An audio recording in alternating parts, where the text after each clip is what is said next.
Bienvenue sur Français Quotidien, la chaîne qui vous aide à découvrir, comprendre et maîtriser toutes les petites subtilités de la langue française. Ici, on parle de culture, de grammaire, de vocabulaire, de prononciation et surtout des secrets qui rendent le français si particulier et parfois si mystérieux.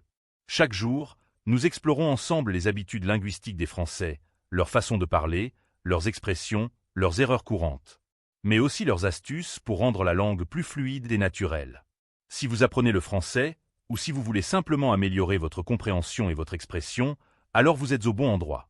Préparez-vous à plonger dans l'univers fascinant de la langue de Molière, avec des explications simples, des exemples concrets et des conseils pratiques que vous pourrez utiliser immédiatement dans vos conversations.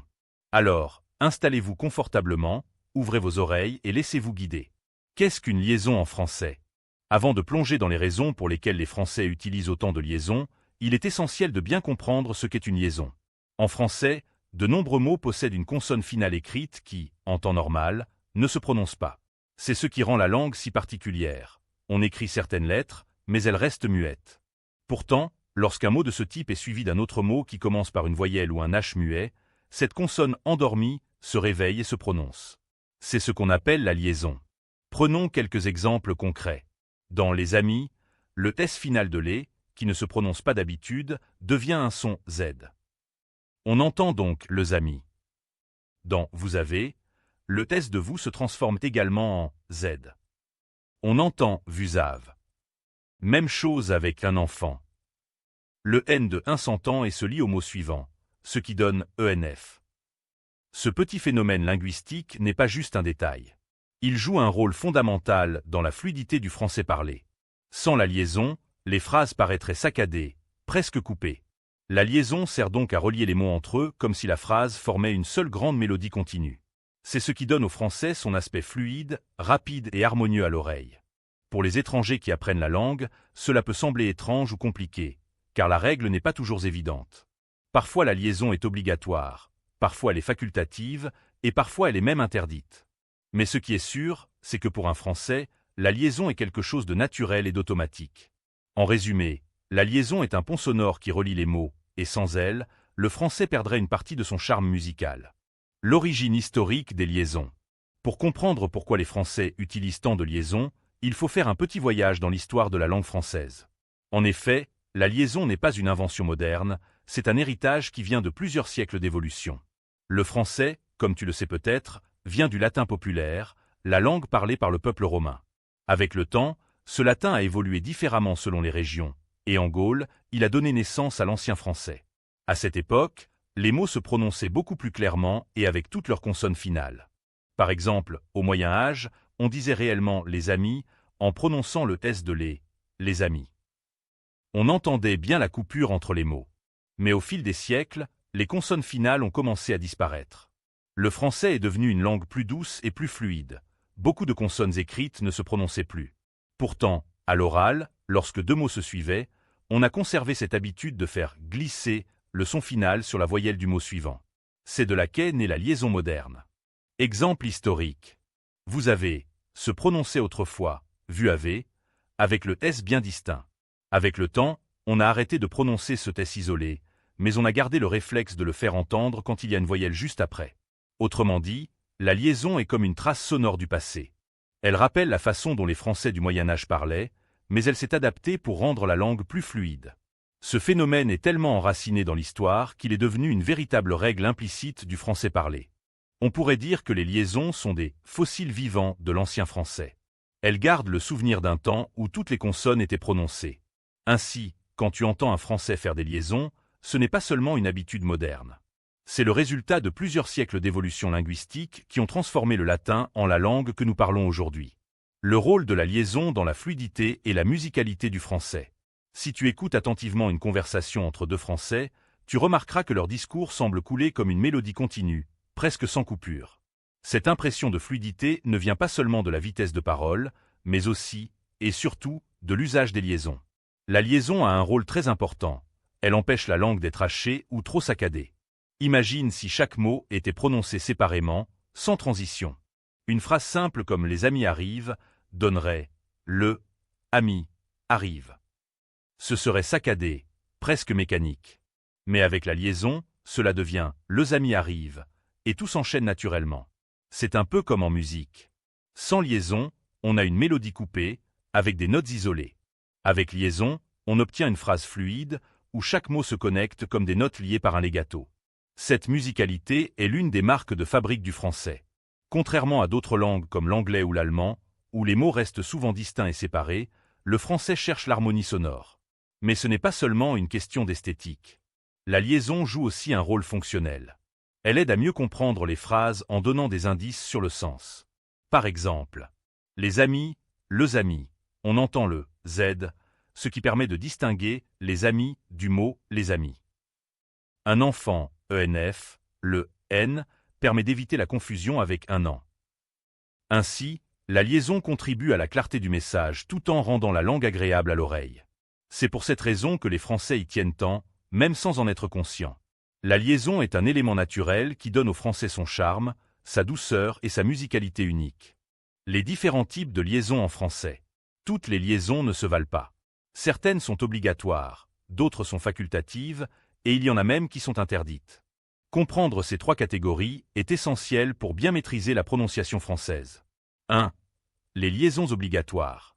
Comme leur nom l'indique, ce sont celles que l'on doit absolument faire, sinon la phrase semble incorrecte ou étrange pour un français natif. Elles apparaissent dans des contextes fixes, par exemple. Déterminant plus nom, les amis, les amis, un enfant ENF. Pronom personnel plus verbe, nous avons nusave, ils arrivent, ils èvent. Adjectif plus nom, un grand homme, GTM. Ici, la liaison rend la phrase naturelle et compréhensible. Si on l'omet, on risque de surprendre ou de sembler non natif. 2. Les liaisons facultatives. Celles-ci dépendent du contexte, du registre de langue et du style du locuteur. On peut les faire pour donner une impression de raffinement, ou les éviter pour parler plus simplement. Exemple. Après certains verbes, ils ont entendu « il s'est dit » ou « il t'est dit ». Dans des expressions plus soutenues, de temps en temps, des TZT. Dans un discours formel, un professeur ou un journaliste utilisera souvent les liaisons facultatives pour montrer un langage soigné. Mais dans la conversation quotidienne, les Français les évitent souvent pour parler plus vite. 3. Les liaisons interdites. Et oui, certaines liaisons ne doivent pas être faites, car elles sonnent étranges, voire comiques. Elles apparaissent notamment devant un H aspiré, les héros, le EO, et non les EO. Après un nom singulier, le président anglais, elle peside GL, et non elle peside NGL. Ces interdictions existent pour éviter les ambiguïtés ou les sonorités jugées trop lourdes. Les liaisons obligatoires garantissent la fluidité et la correction de la langue. Les liaisons facultatives ajoutent une touche d'élégance, mais ne sont pas nécessaires. Les liaisons interdites doivent être évitées pour ne pas choquer l'oreille d'un natif. C'est cette combinaison de règles qui explique pourquoi les Français parlent avec autant de liaisons, mais pas toujours de la même manière selon la situation. Les liaisons et le niveau de langue, familier, courant, soutenu. Un des aspects fascinants de la liaison en français, c'est qu'elle ne se pratique pas de la même façon selon le registre de langue utilisé. Les Français adaptent naturellement leur liaison en fonction du contexte. Parler avec un ami n'est pas la même chose que s'exprimer dans un entretien d'embauche ou à la télévision. 1. Le registre familier. Dans une conversation entre amis ou en famille, les Français parlent vite, raccourcissent les mots et évitent souvent les liaisons facultatives. Le but n'est pas d'être élégant, mais d'aller droit au but. Exemple. Un Français dira souvent « ils ont attendu, il t'est dit », sans liaison, au lieu de « il s'est dit », qui est plus soigné. Dans ce registre, on garde uniquement les liaisons obligatoires. Et encore, certaines peuvent disparaître à l'oral sous la vitesse. 2. Le registre courant. C'est le niveau de langue qu'on utilise dans la vie quotidienne, au travail, avec des inconnus ou dans la plupart des échanges sociaux. Ici, on respecte toutes les liaisons obligatoires et on utilise certaines liaisons facultatives, mais pas toutes. Exemple. De temps en temps, peut se dire des TZT avec liaison ou des TT sans liaison. Les deux sont acceptés. Dans ce registre, la liaison sert à montrer une certaine politesse, sans paraître trop formelle. 3. Le registre soutenu. C'est le niveau utilisé dans les discours officiels, les présentations, les conférences ou encore dans les médias. Ici, les locuteurs utilisent non seulement toutes les liaisons obligatoires, mais aussi la plupart des liaisons facultatives pour donner un ton élégant et soigné. Exemple. Un journaliste dira presque toujours « ils ont entendu, il s'est dit », car la liaison Z rend la phrase plus fluide et professionnelle. Dans ce registre, une mauvaise gestion des liaisons peut même être perçue comme un manque de maîtrise de la langue. Familier, on simplifie, on fait le strict minimum. Courant, on respecte les règles essentielles et on choisit certaines liaisons facultatives. Soutenu, on soigne son langage avec presque toutes les liaisons pour paraître élégant et crédible. Cette variation explique pourquoi les Français donnent parfois l'impression de « jouer » avec les liaisons. En réalité, ils adaptent leur prononciation au contexte et à la situation sociale. Les liaisons comme marqueur d'élégance et de prestige social. La langue française n'est pas seulement un outil de communication, elle est aussi un marqueur social. La manière dont on parle peut donner des indices sur notre éducation, notre profession ou même notre statut social. Et dans ce domaine, les liaisons jouent un rôle beaucoup plus important qu'on ne l'imagine. 1. La liaison comme signe de raffinement. Faire correctement ces liaisons, surtout les facultatives, est souvent perçu comme un signe de culture et d'élégance linguistique. Dans les cercles académiques, politiques ou médiatiques, un locuteur qui soigne ses liaisons paraît plus sérieux, plus instruit et plus crédible. Exemple. Un professeur ou un journaliste dira presque toujours « Ils ont attendu, il s'était dit » plutôt que « il t'est dit ». La première version semble plus nette, plus travaillée. 2. La liaison et la distinction sociale. Historiquement, dans la société française, ceux qui parlaient avec des liaisons soignées appartenaient souvent aux classes supérieures ou à des milieux éduqués. Les liaisons étaient un signe de bonne prononciation, un peu comme un accent prestigieux. À l'inverse, ne pas faire certaines liaisons pouvait donner l'image d'un langage plus populaire, plus relâché. 3. La liaison exagérée et le snobisme. Cependant, il existe aussi un excès. Faire trop de liaisons, ou en faire là où elles ne sont pas nécessaires, peut paraître snob ou affecté. On appelle cela les liaisons hypercorrectes. Exemple comique. Le président en anglais, el président NGL, qui est incorrect mais parfois utilisé par des gens voulant paraître très raffinés. Cela produit souvent l'effet inverse et peut faire sourire. 4. Aujourd'hui, entre prestige et naturel. De nos jours, la liaison reste un marqueur social, mais son rôle a un peu changé. Dans les médias, elle est utilisée pour donner un ton professionnel. Dans la vie quotidienne, elle sert surtout à montrer que l'on maîtrise bien la langue. En résumé, les Français ajustent leur liaison pour s'adapter à leur environnement social. Plus soigné dans un contexte formel, plus naturel dans un contexte familier. On pourrait donc dire que la liaison n'est pas qu'un phénomène linguistique. Elle est aussi une manière subtile de montrer son niveau d'éducation et de s'intégrer dans un groupe social. Les difficultés des apprenants étrangers face aux liaisons. Pour un francophone natif, les liaisons se font naturellement, sans même réfléchir. Mais pour un apprenant étranger, elles sont souvent l'une des grandes sources de difficultés de la langue française. Pourquoi ? Parce que les liaisons ne sont pas seulement des règles grammaticales, elles sont aussi des habitudes orales, parfois imprévisibles. 1. Le décalage entre l'écrit et l'oral. L'un des premiers problèmes vient du fait que, dans de nombreuses langues, ce qui s'écrit se prononce. Mais en français, ce n'est pas le cas. Exemple. Les enfants à l'écrit, on voit un S et un N. À l'oral, ça devient les F. Un étudiant étranger doit donc apprendre à voir plus que ce qui est écrit et à anticiper les sons cachés. 2. Les règles complexes et irrégulières. Comme on l'a vu, certaines liaisons sont obligatoires, d'autres facultatives et certaines interdites. Pour un étranger, il est difficile de retenir tout cela. Résultat. Soit il oublie les liaisons obligatoires, ce qui rend son français étrange. Soit il exagère et fait trop de liaisons, parfois fausses, ce qui donne un effet artificiel. 3. La vitesse du français parlé. Un autre problème majeur est la rapidité des Français quand ils parlent. Les liaisons s'enchaînent si vite que les apprenants ont l'impression d'entendre un seul grand mot au lieu de plusieurs. Exemple. Ils en ont encore, ils NNK. Pour un débutant, cela ressemble à un mot unique et incompréhensible. 4. Les interférences avec d'autres langues.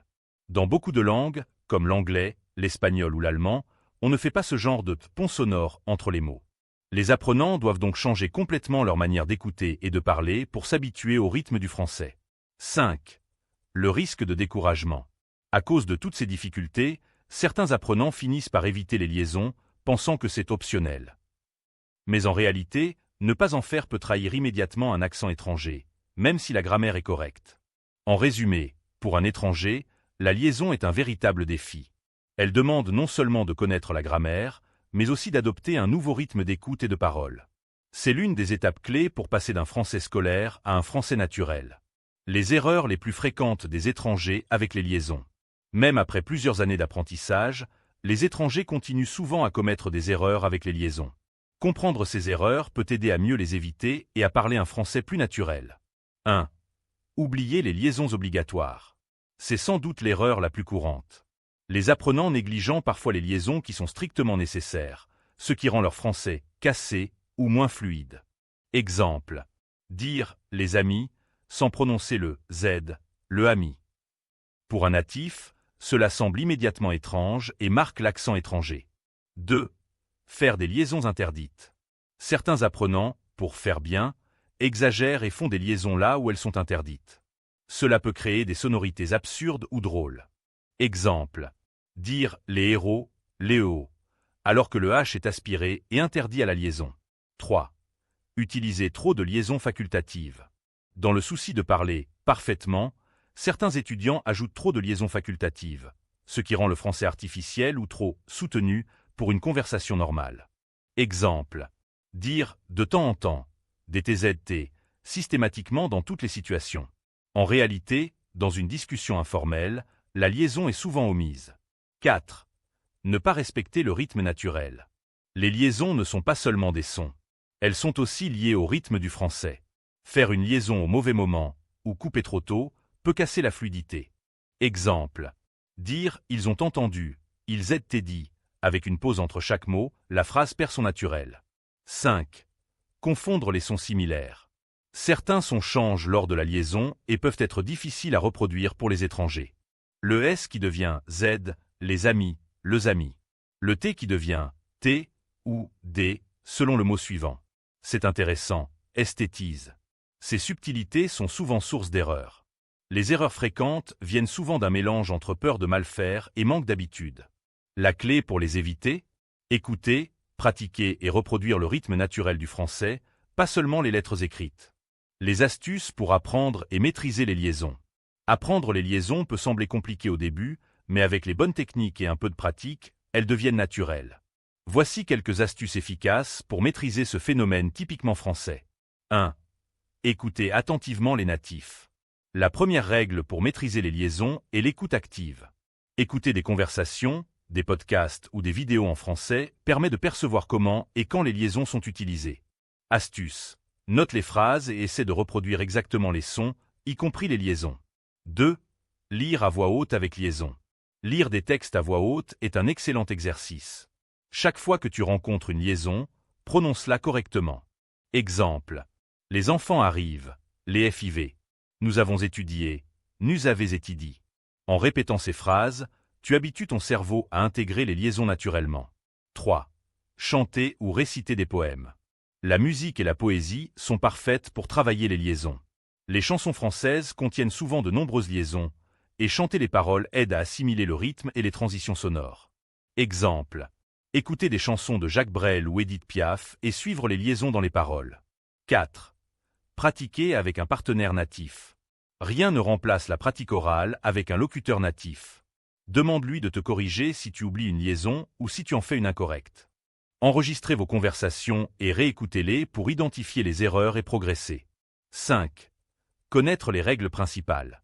Même si la liaison est avant tout orale, connaître les liaisons obligatoires, facultatives et interdites te permet d'éviter les erreurs les plus fréquentes. Obligatoire. Déterminant plus nom, pronom plus verbe, adjectif plus nom. Facultative. Expression soutenue ou certaines constructions verbales. Interdite. Devant un H aspiré ou après certains noms singuliers. 6. Être patient et régulier. La liaison ne s'apprend pas en un jour. Elle demande du temps, de l'écoute et de la répétition. L'important est de pratiquer régulièrement et de ne pas se décourager. Même de petits progrès quotidiens font une grande différence sur le long terme. Pour maîtriser les liaisons, il faut combiner écoute, répétition, lecture à voix haute et pratique avec des natifs. Peu à peu, elles deviennent naturelles et ton français gagne en fluidité et en élégance. Les liaisons dans les expressions courantes et idiomatiques. Les liaisons ne se limitent pas aux phrases simples ou aux règles grammaticales. Elles sont aussi très présentes dans les expressions courantes et idiomatiques, ce qui rend leur maîtrise essentielle pour parler un français naturel et authentique. 1. Les expressions de temps. Certaines expressions temporelles utilisent systématiquement la liaison. De temps en temps, des TZT. D'ici peu, d'IP. Ces liaisons permettent de fluidifier la phrase et d'éviter que les mots soient prononcés de manière trop saccadée. 2. Les expressions de quantité. Les liaisons apparaissent aussi dans des expressions avec des nombres ou des mots de quantité. 3 enfants, toisef. Beaucoup d'amis, beaucoup d'amis. Sans ces liaisons, la phrase semble interrompue et le français perd son rythme naturel. 3. Les expressions figées et idiomatiques. Certaines expressions toutes faites exigent la liaison pour être correctes ou sonner naturelles. Les yeux rouges, les JU. Prends soin, PZSW. Dans ces cas, la liaison fait partie intégrante de l'expression et ne pas la prononcer donne une impression de maladresse. 4. L'effet sur le rythme et la musicalité.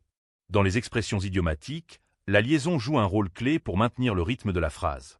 Elle transforme ce qui pourrait être une suite de mots décousus en un ensemble fluide et harmonieux. C'est ce qui rend certaines phrases françaises si agréables à écouter, presque comme une mélodie naturelle. 5. Conseils pour les apprenants. Pour maîtriser les liaisons dans les expressions courantes.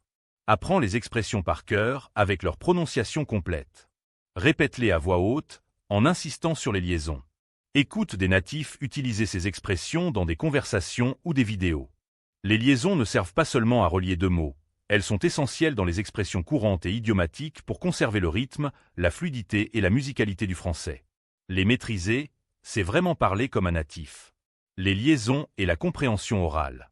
Les liaisons ne sont pas seulement importantes pour parler correctement le français, elles sont également cruciales pour comprendre le français parlé. Ignorer ce phénomène peut rendre l'écoute beaucoup plus difficile, même si l'on connaît le vocabulaire et la grammaire. 1. Les liaisons comme indice pour comprendre le sens. Lorsqu'un Français fait une liaison, il relie les mots, et cela fournit des indices sur la structure de la phrase. Exemple. Les amis arrivent, les amis y vont. Le Z indique qu'il y a bien un pluriel, les amis, et non le ami.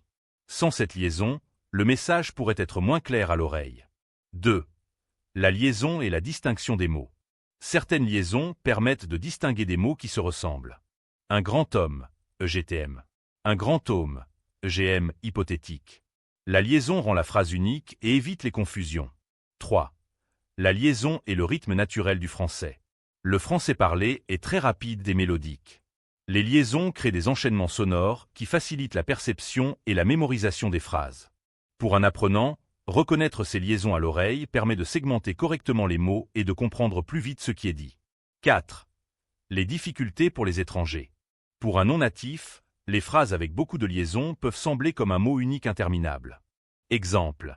Ils en ont encore, ils NNK. Si l'apprenant ne reconnaît pas les liaisons, il peut avoir du mal à identifier chaque mot. 5. Conseils pour améliorer la compréhension. Écoutez beaucoup de français parlé. Podcasts, films, séries, conversations réelles. Reproduire les liaisons à voix haute. Ça t'aide le cerveau à anticiper les sons. Segmenter mentalement les phrases. Identifier les liaisons pour découper les mots correctement.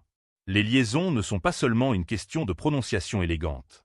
Elles sont fondamentales pour comprendre le français parlé, car elles donnent des indices sur la structure des phrases et le sens des mots. Maîtriser les liaisons. C'est donc écouter mieux et comprendre plus rapidement. Les liaisons et l'orthographe. Un aspect fascinant des liaisons en français est qu'elles révèlent un lien étroit entre prononciation et orthographe. Même si certaines lettres ne se prononcent pas isolément, elles réapparaissent grâce à la liaison, ce qui rend la langue française unique et parfois surprenante pour les apprenants. 1. Les consonnes muettes qui reprennent vie.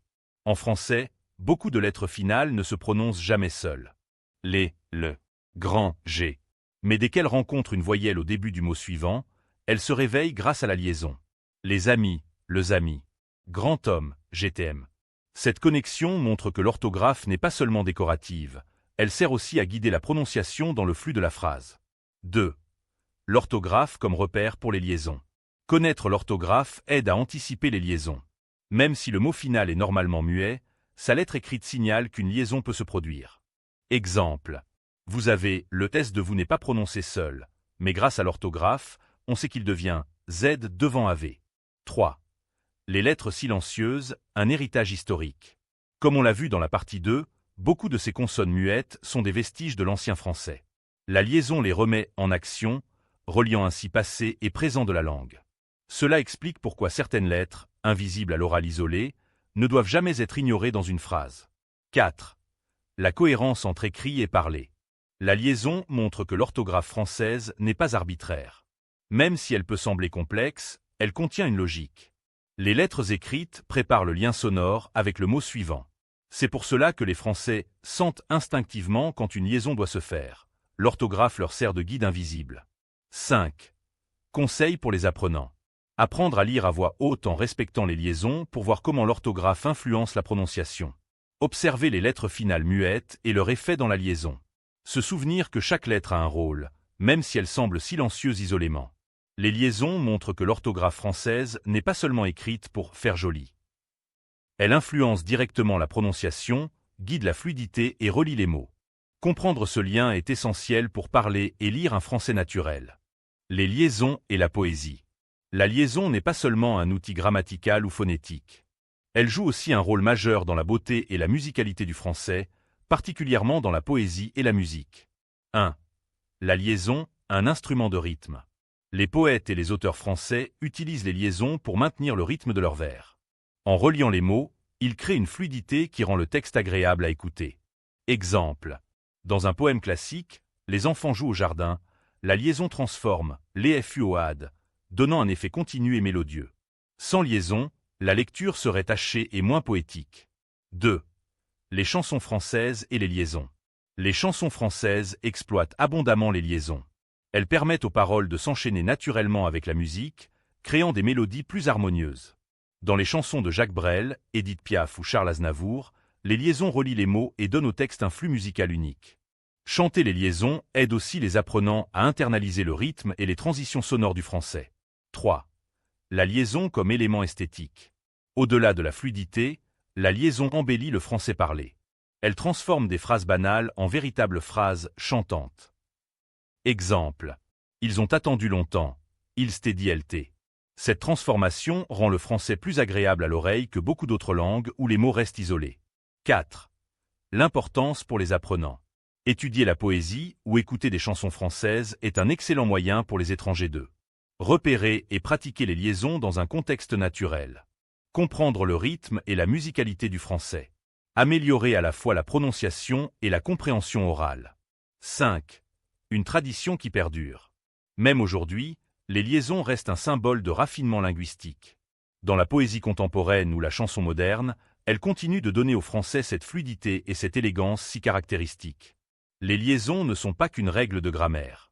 Elles sont au cœur de la musicalité du français, utilisées depuis des siècles pour embellir la langue dans la poésie et la musique. Les maîtriser permet de parler non seulement correctement, mais aussi avec style et harmonie. Les liaisons et l'influence sur l'accent français. Les liaisons ont un rôle majeur dans ce qui rend le français reconnaissable à l'oreille. Son accent, sa fluidité et son rythme.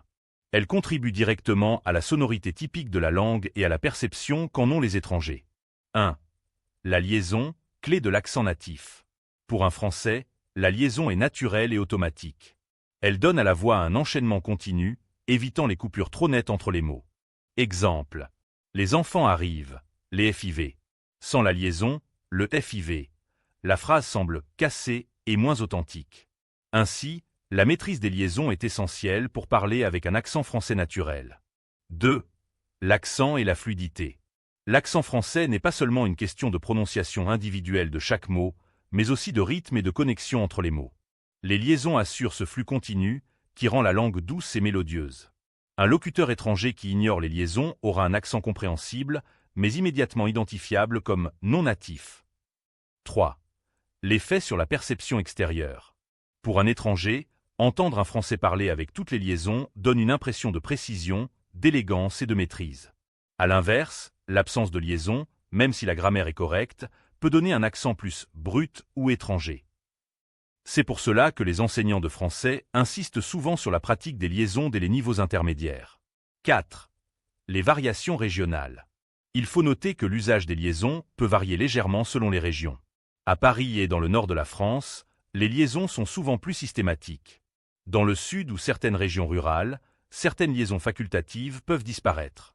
Mais dans tous les cas, les liaisons obligatoires restent présentes partout, et leur maîtrise reste la clé pour un accent authentique. 5. Conseils pour les apprenants. Écoutez attentivement les locuteurs natifs et imitez leur rythme et leur liaison.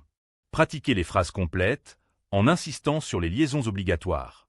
Lire à voix haute des textes ou chansons, pour habituer son oreille et sa bouche aux transitions. Les liaisons ne sont pas seulement un détail phonétique. Elles forment le cœur de l'accent français, créent la fluidité et contribuent à la musicalité qui rend le français unique. Les maîtriser, c'est se rapprocher de la prononciation naturelle des locuteurs natifs. Après avoir exploré les différentes facettes des liaisons en français, on comprend mieux pourquoi elles sont au cœur de la langue. Les liaisons ne sont pas seulement des sons ajoutés entre les mots. Elles reflètent l'histoire, la musicalité, la fluidité et même la culture française. Nous avons vu que la liaison relie les mots et rend le français fluide et agréable à l'oreille. Elle a une origine historique, héritée de l'ancien français et du latin populaire. Elle varie selon le niveau de langue, familier, courant ou soutenu. Elle sert de marqueur social et d'élégance dans la prononciation. Elle représente un défi pour les étrangers, mais se maîtrise avec écoute, pratique et répétition. Elle est essentielle dans les expressions courantes, la poésie et la musique, renforçant la musicalité du français. Elle influence directement l'accent et la perception du locuteur natif. En résumé, les liaisons sont un véritable fil conducteur de la langue française. Elles permettent de passer d'un mot à l'autre de façon harmonieuse, de rendre la communication plus claire et de préserver le charme unique de cette langue. Pour tous ceux qui apprennent le français, maîtriser les liaisons est un pas essentiel pour parler comme un natif, comprendre plus facilement le français parlé et s'immerger pleinement dans la culture française. Alors, la prochaine fois que vous écoutez un français parler, prêtez attention aux liaisons. Elles racontent une histoire, un rythme et une tradition vieille de plusieurs siècles, tout en rendant le français vivant et musical. Si cette vidéo vous a aidé à mieux comprendre le rôle des liaisons, n'hésitez pas à vous abonner à Français Quotidien pour découvrir encore plus de secrets fascinants de la langue française.